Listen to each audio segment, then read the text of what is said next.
Hello ladies and gentlemen, this is your Vedic astrology coach Rajat Kapoor and welcome to my channel The Legit Astrologer. In my channel I make videos on Vedic astrology.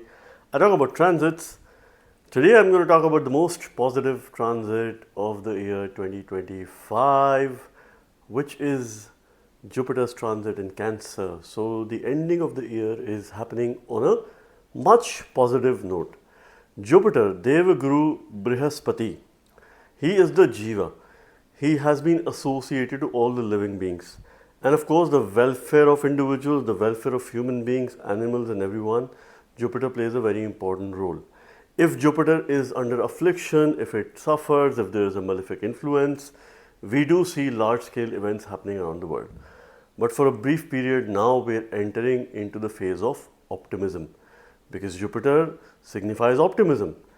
And it's Atichara Gochar, or the unusually fast paced motion that has been happening since the start of this year, which will go on for the next 6 to 7 years, wherein it will be moving at an unusually faster pace. It usually takes about 12 months for making a Gochar or transition from one sign to the other.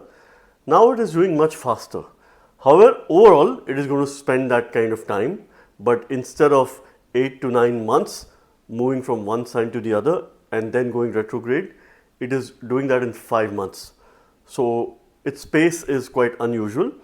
Now it will start regulating its pace, and this is something which I have been mentioning. On 18th of October, Devaguru Brihaspati will enter Karka Rashi or Cancer, which is its exaltation sign, the Ucha Rashi, and it is going to bestow us with its presence till 5th of December 2025. It's a short transit, including the retrograde motion as well.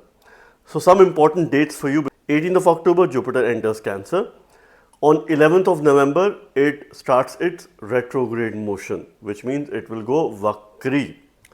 So the important dates for you are between 7th of November till 15th of November, because this is when Jupiter's pace will be extremely slow.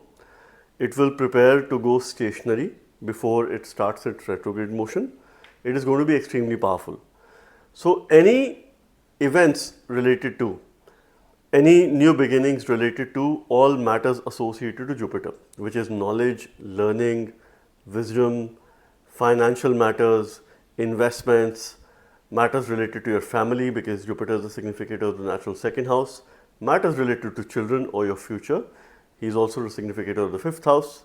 Matters related to your dharma, fortune, long distance journey, travel, higher education, because he also becomes the significator of the ninth house, and matters related to income, your material gains, friends, conflict with others, your social media, and of course your ability to influence others, because he is also the significator of the 11th house.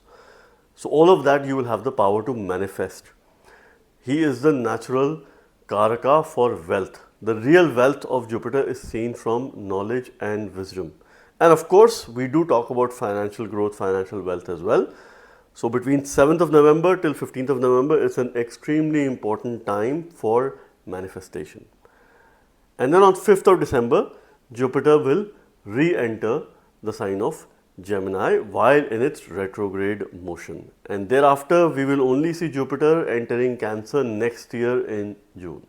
So it is an opportunity window. Of course, it will be in great strength between October 18th till November 11th. And when it goes retrograde, when an exalted planet goes retrograde, it starts acting as a debilitated Jupiter. So that is one period where we have to be slightly careful as well. But since its pace is going to be regulated, it is going to bring in a renewed optimism in this world. It's a short phase that we are having, where Jupiter is entering its exaltation sign. Now during this transit, Jupiter is free from any malefic influence. While it is in Gemini, it has a mutual aspect with Rahu. Jupiter aspects Rahu by the 9th special aspect. Rahu is aspecting Jupiter by its 5th aspect, which is not a great aspect because it tends to make us go for shortcuts. It amplifies all the not so good things, which is pessimism. It is increasing pessimism in this world and Rahu is trying to amplify it. So now Jupiter will be free from any malefic influence. It is going to be alone in the sign of Cancer. no malefic aspect, no malefic conjunction.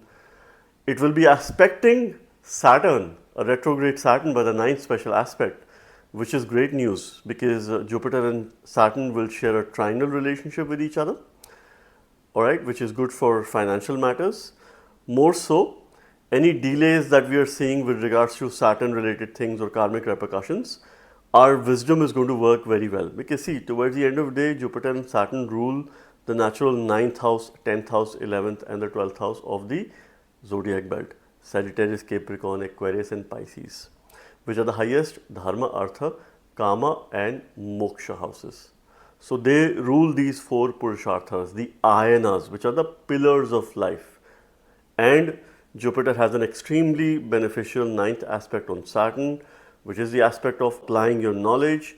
So anything that you've been learning, you will have a good application, a very diligent application with regards to the knowledge aspects. Jupiter will also be aspecting the sign of Scorpio by its fifth special aspect. So this is where all the knowledge comes from. So this house, wherever it falls in your chart, you're going to be spending time in learning matters related to this house, and you're going to apply in the sign of Pisces. So for example, if Pisces falls in your 10th house, you're going to apply it at your work. If it falls in your ascendant, you're going to apply in terms of building personal confidence, in terms of your self-esteem. If in second house, you're going to apply for gaining wealth. This is how you need to understand the aspects of Jupiter. It will also be aspecting the sign of Capricorn. Now, some astrologers might say it's a debilitated aspect. Aspects can never be debilitated or exalted. It is an aspect. Seventh aspect of Jupiter is only 25%. All right.